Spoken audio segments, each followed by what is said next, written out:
que tu palabra nos llene, nos edifique, que tu palabra sea real en nuestra vida. Gracias, Señor, porque eres bueno y fiel. Te pido, Señor, que este mensaje sea edificante y de bendición para todo tu pueblo. Te ruego que nos enseñes, que nos instruyas, que nos edifiques y nos bendigas. Padre, someto mis pensamientos y mis palabras bajo tu dominio, que la carne no tome ninguna gloria, sino solo tú, Señor, porque es en tu nombre que te lo pedimos, Padre. Amén y amén. Posiblemente al leer el texto que hemos leído, usted se preguntará, bueno, pero ¿qué tiene que ver ese texto de Deuteronomio capítulo 4, versículo 10, con el tema que nos ha dado el pastor, que se llama las matemáticas de la nueva normalidad? Y es porque le quiero explicar que la palabra matemática viene de una palabra griega que es matemática, con K al final, y significa cosas que se aprenden. Eso es lo que significa la palabra matemática. La palabra matemática significa cosas que se aprenden. Por lo menos hoy ya usted ya aprendió algo nuevo. Ya sabe usted que matemática significa cosas que se aprenden. Por eso, en ese versículo nos dice, queridos hermanos, que el pueblo de Dios siempre va a tener cosas que aprender. Eso es lo maravilloso, hermanos, de Dios, que siempre nos enseña. Por eso es que al Señor Jesucristo se le llama que Él es el maestro por excelencia. ¿Por qué? Porque nosotros somos sus discípulos y la palabra discípulo significa el que aprende. Significa que nosotros, hermanos, todos los días de nuestra vida cristiana tenemos algo que aprender de parte del Señor. Este día vamos a hablar, por eso se llama las matemáticas de la nueva normalidad, de aquellas cosas que tenemos que aprender. Dice ahí en el texto que hemos leído, reúneme el pueblo. ¿Cuál pueblo? El pueblo de Dios, para que yo les haga oír mis palabras. Vamos a aprender de la palabra de Dios, las cuales aprenderán. Vamos a aprender algunas cosas que en esta nueva normalidad las vamos a necesitar mucho como familias cristianas en esta reapertura que mañana inicia. Por eso se llama las matemáticas de la nueva normalidad, las cosas que como cristianos debemos de aprender, hermanos, y vamos a tomar los signos matemáticos. ¿Cuáles son los signos matemáticos, hermanos? ¿O cuáles son las operaciones principales de la matemática? Las más básicas, ¿cuáles son? Yo sé que usted las conoce muy bien. No se las tengo que decir. Quizás en casa ya las están mencionando. ¿Cuáles son las operaciones matemáticas básicas? Son suma, resta, multiplicación y división. Exactamente. Los signos son el más, el menos, el por y el divisor. Las operaciones básicas. Y en base a eso vamos a tomar, hermano, la enseñanza de esta noche, de las matemáticas de la nueva normalidad, basadas en las operaciones básicas de la matemática. Ya se va a dar cuenta cómo lo vamos a aplicar para aquellas cosas que tenemos que aprender en esta nueva normalidad que nos está tocando vivir. Vamos a ver primeramente, el número 1, que tiene que ver con la suma. La suma tiene que ser añadir, es más. El signo es el más. Tenemos que aprender en la nueva normalidad, hermanos. Número 1, tenemos que aprender a ser más prudentes. Número 1, en la nueva normalidad tenemos que aprender a ser más prudentes. Vea conmigo Proverbios capítulo 13, versículo 16. Libro de Proverbios capítulo 13 y versículo 16. Dice la palabra de Dios, le invito a que lo lea conmigo. Libro de los Proverbios, capítulo 13, versículo 16, dice de la siguiente manera: todo hombre prudente procede con sabiduría. Quiere decir, hermanos, que la prudencia y la sabiduría son hermanas. No se pueden dividir. Un hombre prudente actúa con sabiduría. Un hombre prudente no va a ser un necio. Un hombre prudente no va a ser un insensato. Exactamente la palabra de Dios nos dice, hermanos, que todo hombre prudente procede con sabiduría, mas el necio manifestará necedad. No, el necio no es prudente, ni tampoco sabio. Por eso lo plantea de una manera muy sencilla. El hombre prudente va a actuar con sabiduría, pero el necio, ¿qué va a hacer? Necedades. El necio no hace ni cosas prudentes, ni tampoco hace cosas sabias. Por eso, hermanos, en la nueva normalidad tenemos que aprender en las matemáticas de la nueva normalidad, o en las matemáticas de Dios, en la nueva normalidad, tenemos que aprender a ser más prudentes. ¿Qué significa la palabra prudencia? ¿Qué es ser prudente?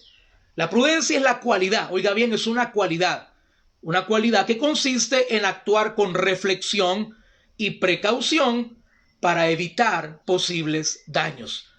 con reflexión. ¿Qué significa actuar con reflexión, hermano? Significa pensar antes de actuar, pensar en las consecuencias, pensar en lo que me puede pasar si yo lo hago. Prudencia significa pensar antes de actuar por las consecuencias que puede venir a mi vida por las acciones que yo tome, por las decisiones que yo tome. Con reflexión y precaución para evitar. Oiga bien, para evitar. Eso es una palabra clave. La prudencia, hermanos, es la clave para la prevención. ¿Cuál es lo contrario de prevenir? Lamentar. Y yo creo que ninguno de nosotros, hermanos, queremos lamentar la enfermedad de un hijo, la enfermedad de nuestra esposa o la enfermedad de su esposo, querida hermana. Yo creo que nadie queremos estar lamentando la pérdida de un ser querido a causa del COVID-19. Yo creo que nadie. Por eso necesitamos prevenir. Y la palabra clave para la prevención es la prudencia, queridos hermanos. Pensar antes de actuar. Meditar antes de hacer las cosas, hermanos. Tenemos que pensar si es sabio que yo vaya a ese lugar, si es sabio que yo me reúna con esa cantidad de gentes, si es prudente que yo salga a la calle sin la mascarilla, si es sabio, hermanos, que yo coma sin lavarme las manos. No, no es sabio. No es alguien prudente. Nosotros ya estamos aprendiendo a ser prudentes. Dice por ahí que un hábito, usted tal vez ya lo ha escuchado, un hábito se crea en 21 días. Los psicólogos dicen que un hábito en la vida de un ser humano se crea en 21 días. Nosotros tenemos más de 80 días de estar en cuarentena.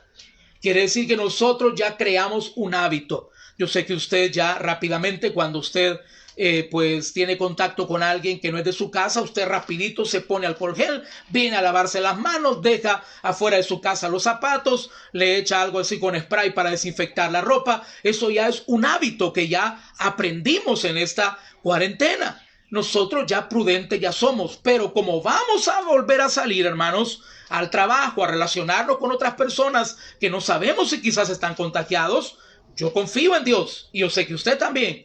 Pero eso no significa ser imprudentes. Los cristianos no podemos ser temerarios. Decir, bueno, yo confío en Dios, así que yo eso de la mascarilla yo no creo.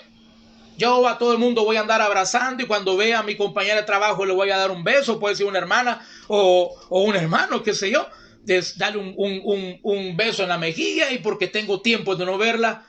Eso en estos tiempos, hermanos, es ser imprudente. ¿Por qué? Porque no sabemos si esa persona está contagiada. Y ese virus lo vas a llevar a tu hogar. Por eso, hermanos, es necesario en la matemática de Dios, en esta nueva normalidad, tenemos que ser más prudentes. Muchas veces nosotros pensamos si es donde hoy en día hay un conflicto, hermanos. En las iglesias, no crea, esto hay un conflicto. Muchas veces aún en el chat de pastores que tenemos de nuestra iglesia, a veces hay conflictos, hay debates. ¿Hasta qué punto la fe y la prudencia? Pero ¿y entonces que no tenés fe? Bueno, ¿y entonces que no confías en Dios? Yo le quiero decir algo, hermano, y usted lo tiene que entender. La prudencia no tiene un conflicto con la fe. Oiga bien, la prudencia no tiene conflicto con la fe. La prudencia se complementa con la fe. Todo cristiano, hermanos, tiene características. Un cristiano es una persona de fe, de prudencia y de sabiduría. No es que si tú eres cristiano tienes que tener fe, pero no prudencia. No, hermano, es que el cristiano tiene fe y prudencia. Y porque es prudente, es sabio. Por lo tanto, usted no tiene que entrar en ningún conflicto en su mente y decir, bueno, pero entonces si confío en Dios, ¿por qué voy a ser prudente? Por eso mismo, hermano. Porque el cristiano tiene esas características. El cristiano es una persona sabia. El cristiano tiene fe, tiene prudencia y es sabio. No tiene ningún conflicto. Nosotros ya éramos prudentes, ya tenemos un hábito como lo sabemos que en 21 días se hace, hermano. Yo conozco hermanos cristianos que muchas veces uno puede pensar, estos hermanos se pasan de prudentes, pero hermano, en realidad hay que cuidarse. Me comentaba un hermano que cuando ellos reciben dinero en su casa, alguien pues les da un vuelto, les da algún dinero de algo que pagan las tortillas o algo, dice que ellos llegan y no le aplican spray, porque un día de estos compraba un puesto de pupusas y veía que la señora, cuando le di el dinero, agarró un spray y le echó spray desinfectando el billete. ¡Qué bueno! ¡Qué bueno que seamos prudentes! Y yo me tengo que sentir mal, decir, qué bárbara esa señora, cómo dudó de mí. No, hermano, es lo normal. Tenemos que ser prudentes. Esa persona, esos hermanos me cuentan, no, yo literalmente lavo el dinero. Y no es que estén lavando dinero, hermano, por delito, sino que literalmente, hermano, aunque le parezca chistoso, literalmente sus hermanos lavan el dinero. Lo lavan con detergente, lo mojan, lo meten en jabón y luego lo cuelgan a secarlo. Hermano, y usted dirá, qué exagerado. Bueno, hermanos, pero es una familia muy prudente. Ellos están aplicando desde ya, porque eso lo hicieron desde el principio que comenzó. Están siendo más prudentes todavía. ¿Para qué? Porque no son personas ya adultos mayores. Son personas adultos mayores que saben que si a ellos les afecta el virus, están en un rango de edad muy peligroso.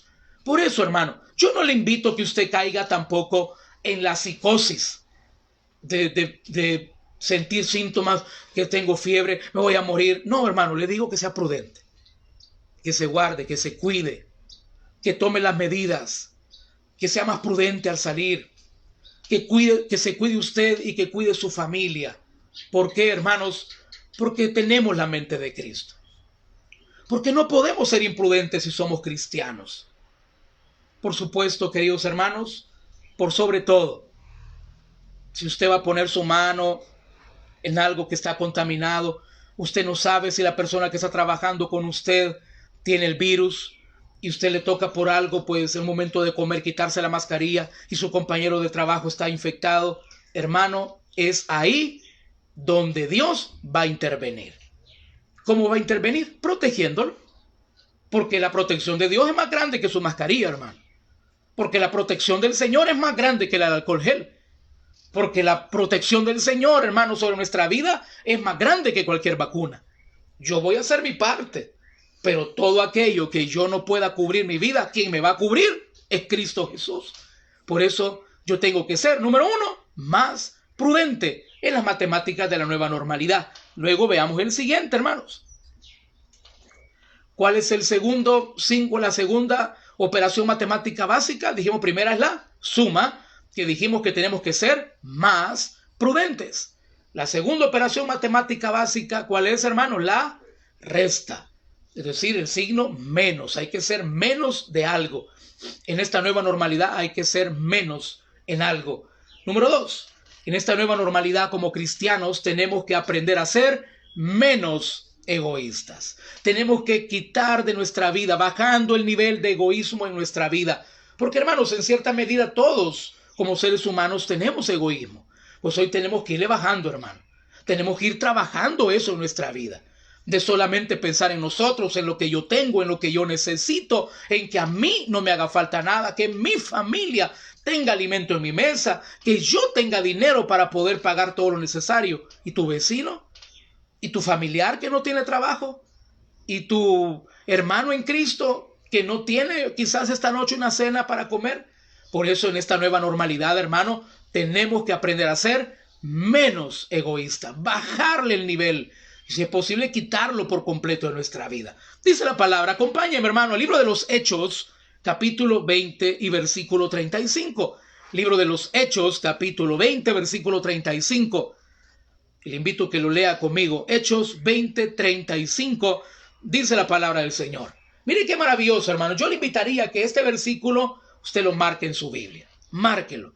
Es un versículo muy importante, hermanos, para poder ver la bendición de compartir.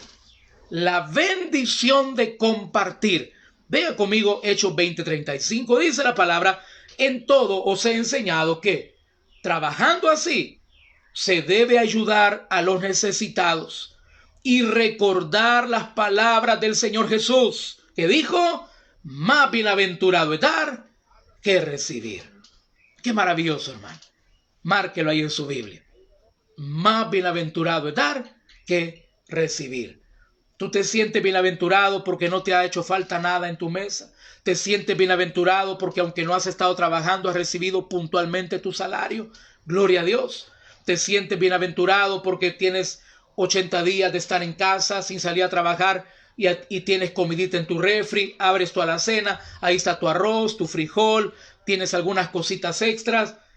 Eres bienaventurado. ¡Qué bendición!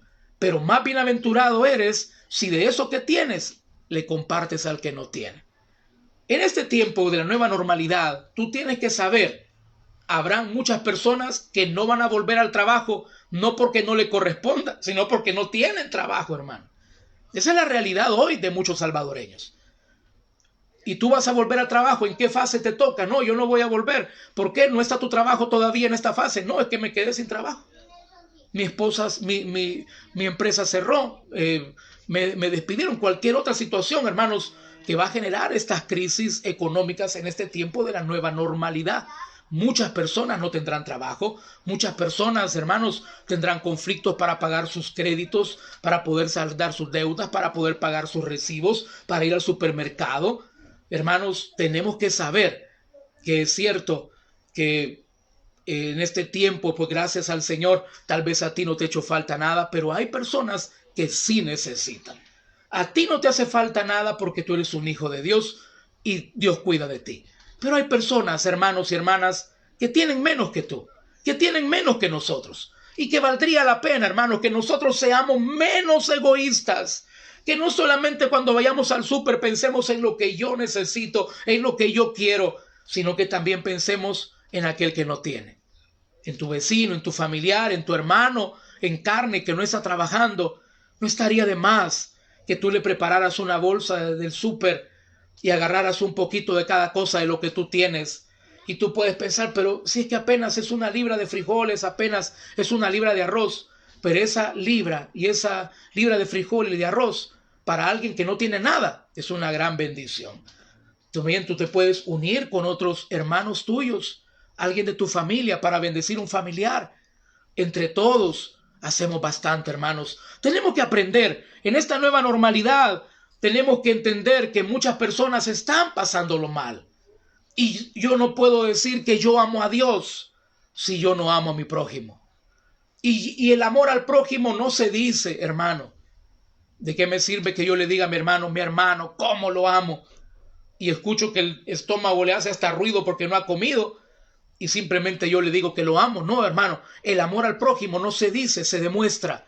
Y te invito a que vayas conmigo a primera carta de Juan, capítulo 3. Primera carta de Juan, capítulo 3, versículo 17. No podemos cerrar el corazón. No podemos cerrar el corazón a las necesidades de nuestros prójimos. Tú no puedes cerrar el corazón a las necesidades de aquellas personas que no tienen hoy una cena, que mañana no tendrán un desayuno, que mañana no tendrán un trabajo para ir. Mira lo que dice la palabra en primera carta de Juan, capítulo 3, versículo 17. Leámoslo juntos, hermano. Primera de Juan 3, 17. Mira qué interesante, qué maravilloso este versículo. Dice, pero el que tiene bienes de este mundo y ve a su hermano tener necesidad y cierra contra él su corazón, mira la pregunta que hace el Señor. ¿Cómo mora el amor de Dios en él? ¿Cómo yo puedo decir que el amor de Dios está en mí si cuando veo al necesitado yo cierro su corazón para con él? Cuando solamente me preocupo que mi refri esté llena, mi alacena esté completita, esté rebalsando de cosas mi casa, qué bueno, me siento contento yo, qué bendecido soy. Pero ¿qué dijo el Señor? Más bienaventurado eres si das de lo que tienes. ¿Por qué? Porque el que da siempre tiene, hermano. Dice la palabra del Señor. Hay un versículo en Proverbios que muchos no le hacemos caso y tiene una gran enseñanza, hermano. Lástima que no tengo aquí la cita, pero tú lo puedes buscar ahí en tu teléfono en el buscador de palabras. Te invito a que tú lo puedas buscar ahorita. Dice así el versículo: Dios da semilla al que siembra. Dios da semilla al que siembra. ¿Para qué Dios le va a dar semilla al que no siembra, hermano? ¿Para qué Dios le va a dar semilla al que la guarda? ¿No te parece ilógico, hermano? ¿No te parece que sería ilógico que hoy en esta entrega de la semilla mejorada que hacen cada año los gobiernos, alguien llegue a pedir su semilla y usted qué va a sembrar? No, si yo no voy a sembrar. ¿Y entonces para qué pide semilla? Hermano, ese versículo te invito a que lo busques porque dice así: Dios da semilla al que siembra. Si tú siembras, Dios siempre te va a dar semilla. Si tú compartes, Dios siempre te va a dar bendición. Si tú compartes de la bendición que tú tienes, es la garantía de que tú siempre vas a tener. Es una garantía, dice la palabra, que todo lo que sembramos vamos a cosechar. Dice la palabra, el que al pobre da, a Dios le presta y Él volverá a pagar. Es una bendición, hermanos. Por eso en esta nueva normalidad, donde habrá mucha gente desempleada, mucha gente con necesidad, mucha gente en escasez, yo tengo que aprender a ser menos egoísta. Número 3, rapidito, porque el tiempo avanza. La tercera operación matemática, ¿cuál es, hermanos? Dijimos la primera, suma. Hay que ser más prudentes. La segunda, resta. Hay que ser menos egoísta. Y la tercera, ¿cuál es, hermano? La multiplicación. ¿Y cómo la vamos a aplicar? La multiplicación en este tiempo de nueva normalidad. Número 3, tenemos que aprender a multiplicar nuestra fe. Hermanos, hoy es tiempo de multiplicar nuestra fe, porque las situaciones no son fáciles, hermano. La nueva normalidad, ese es el nombre bonito que le han dado. El nombre bonito que le han dado es la nueva normalidad. Pero cuando usted escucha qué significa la nueva normalidad, se da cuenta que lo bonito es el nombre, porque de bonito no tiene nada, hermano. La nueva normalidad significa, según los médicos, los epidemiólogos, es la apertura a la vuelta a los trabajos, la vuelta a los negocios, a la actividad productiva, pero conviviendo con el virus. Es decir, como una frase lo podría decir, durmiendo con el enemigo o viviendo con el enemigo. La nueva normalidad es el nombre bonito de algo que no es tan bonito, hermano. Convivir con algo que te puede matar no tiene nada de bonito. Pero esa es la nueva normalidad. Quiere decir, hermanos, si lo traemos bíblicamente hablando, la nueva normalidad, ¿qué significa? Caminar en medio del valle de sombra de muerte. Aprender a caminar en medio del valle de sombra de muerte. Y ahí el Señor está con nosotros. Es cuando tenemos que confiar en lo que dice el Salmo 23. Es cuando tenemos que confiar en el Dios del Salmo 23. Dice, aunque ande en valle de sombra de muerte, no temeré mal alguno. ¿Por qué? Porque tú estarás conmigo. ¿Y cómo yo sé que Dios está conmigo si no lo veo, hermano?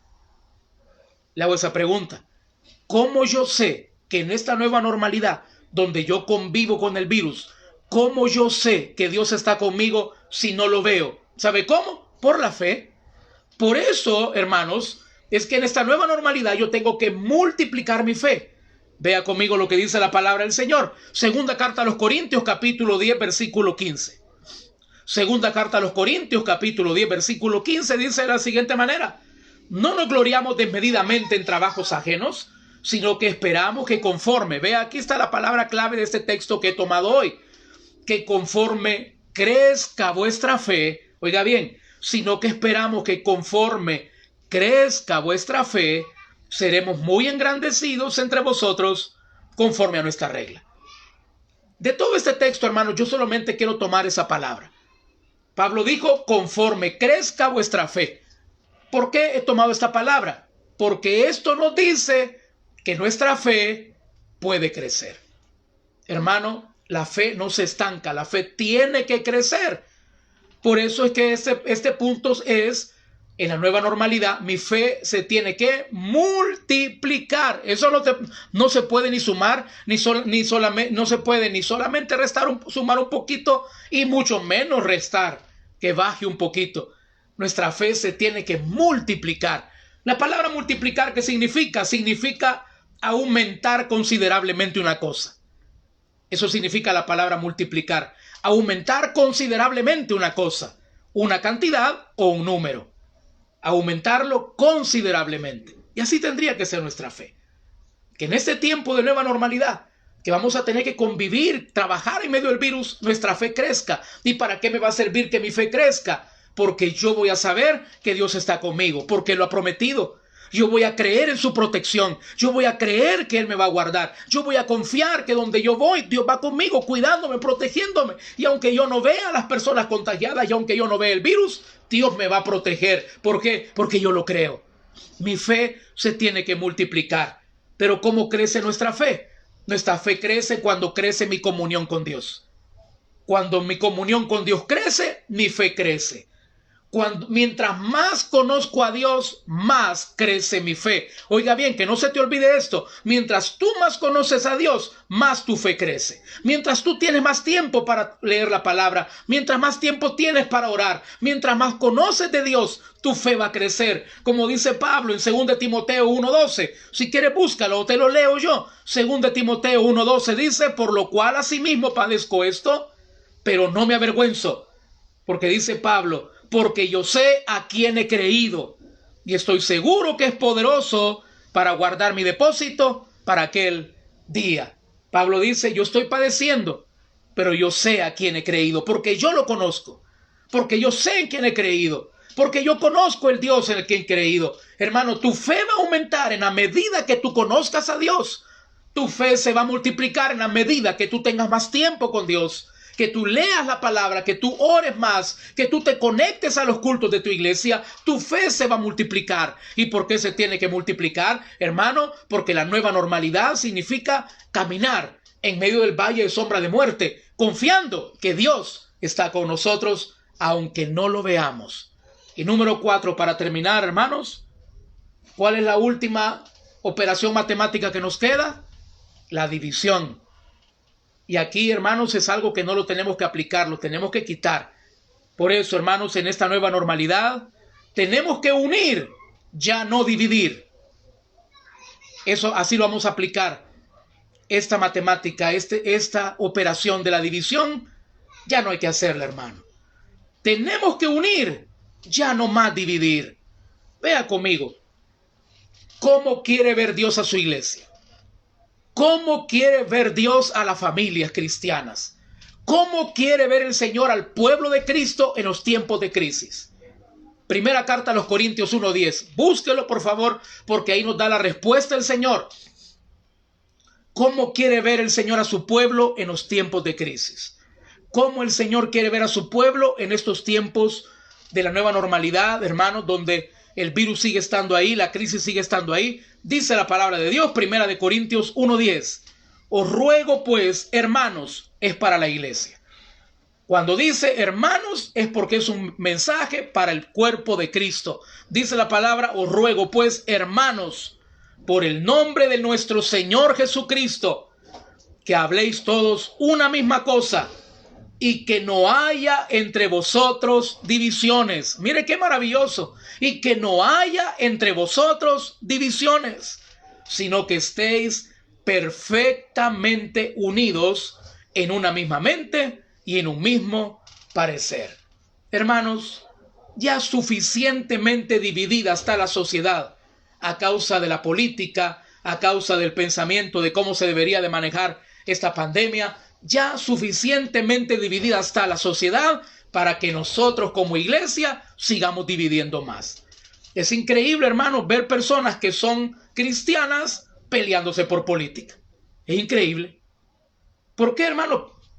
¿Es malo que un cristiano tenga afinidad política? No. Pero yo tengo que recordar que mi ciudadanía no es de este mundo, es del reino de Dios. Como se lo dije cierto día en un mensaje, esos pleitos no son para usted, hermano. No son para nosotros. El Señor a ti te quiere ver unido con tus hermanos. Pero qué tremendo, hermano, que a veces entre los mismos pastores nos podemos pelear por pensamiento de que sí, lo que hace el gobierno está bien. No, es que no, el otro no. No, pero es que, hermano, este no es un tiempo para estar dividido. Este es un tiempo para estar unido bajo una sola bandera. Bajo una sola bandera. ¿Cuál es la bandera, hermanos, que nos tiene que unir? Ah, la del partido tal. Ah, no, la del otro partido. La del otra gremial. No, mi hermano, dejémonos de cuentos. Eso es para la gente que tiene su ciudadanía en este mundo. La bandera de la iglesia es la bandera del reino de Dios. La palabra de Dios dice que cuando 2 o 3 están unidos en oración, Dios hace maravillas en la tierra. Ya es tiempo, hermanos, de dejar la división. Suficientemente dividida está la sociedad hoy como para que la iglesia de Cristo participe en esas divisiones. Unámonos a creer. Únete en tu familia a orar. Créele al Señor. Ya no dividas, une. Porque hermanos, cuando el pueblo de Dios se une en un solo clamor, grandes maravillas ocurren. Mira lo que dice la palabra del Señor. Éxodo 17:15 para terminar en esta noche. Éxodo 17:15. Y Moisés edificó. Vea conmigo Éxodo 17:15. Y Moisés edificó un altar y llamó su nombre Jehová Nisi. Jehová Nisi. Hay una iglesia en el país que se llama Jehová Nisi. ¿Sabe usted lo que significa ese nombre Jehová Nisi? Jehová Nisi significa Jehová es mi bandera. Esa es la bandera con la cual el cuerpo de Cristo tiene que estar unido. Nuestra bandera es del Señor. Estamos unidos en fe, unidos en clamor, unidos somos fuertes, hermanos. Tomemos la bandera de Cristo. Deja ya de pelear por otra bandera que no te va a ayudar cuando estés en problemado, hermano. Deja de tener conflictos con la gente por otras banderas que solo te buscan cuando hay necesidad electoral. Deja de pelear ya por otras cosas, hermanos, que no te pueden ayudar en situaciones críticas de la vida. Toma la bandera de Cristo, porque con Cristo está la verdadera victoria del cristiano. Querido hermano, ya no dividamos, unámonos, porque si 2 o 3 se unen, Dios hace cosas maravillosas en nuestra tierra. Inclinemos nuestro rostro, mis hermanos, y vamos a orar al Señor. Padre bendito, gracias. Gracias por habernos hablado en esta noche. Gracias por tu bendita palabra. Gracias por haber hablado a nuestra vida, Padre. Gracias por habernos dado este mensaje esta noche a nuestra vida. Lo tomamos. Cada enseñanza fue para nosotros, Señor. Yo que lo he predicado, tomo esa parte para mí. Todo lo que sea, Señor, para mi vida, yo lo tomo. Y te pido que cada hermano y hermana también lo haya tomado para su vida personal, Padre. Oro por los hermanos que mañana vuelven a salir. Oro por los hermanos, Señor, que ya pronto están por reincorporarse a sus labores. Y quizás su corazón está preocupado, tiene temor, quizás se sienten enfermos. Te pido que pongas tu mano en ellos. Te pido que les fortalezca su corazón. Y, Señor amado, que ellos puedan salir confiados. Que ellos van a ser prudentes y sabios. Pero lo que ellos no pueden hacer, tú lo harás por ellos. Tú los vas a proteger, tú los vas a cuidar, mi bendito Señor.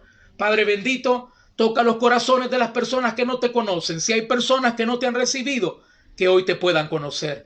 Querido amigo, querida amiga, si usted nunca le ha recibido a Cristo, si tú nunca has invitado a Jesús a tu corazón, yo hoy te quiero invitar que lo puedas recibir como Señor y Salvador de tu vida, que le rindas tu corazón al Señor. Hazlo de la siguiente manera. Invita a Cristo a tu corazón hoy. Dile: Señor Jesús, yo te recibo hoy como mi único y suficiente Salvador personal. Yo creo que tú eres Dios. Creo que moriste por mí en la cruz del Calvario. Creo que resucitaste al tercer día. Señor, yo me arrepiento. Reconozco que soy pecador. Perdóname, Señor. Gracias le doy al Padre por haber enviado a su Hijo a morir en mi lugar. Y gracias te doy, Señor Jesús, por salvar mi alma el día de hoy. Escribe hoy mi nombre en el libro de la vida y dame la seguridad de mi salvación. Porque es en tu nombre glorioso que lo pedimos, Padre.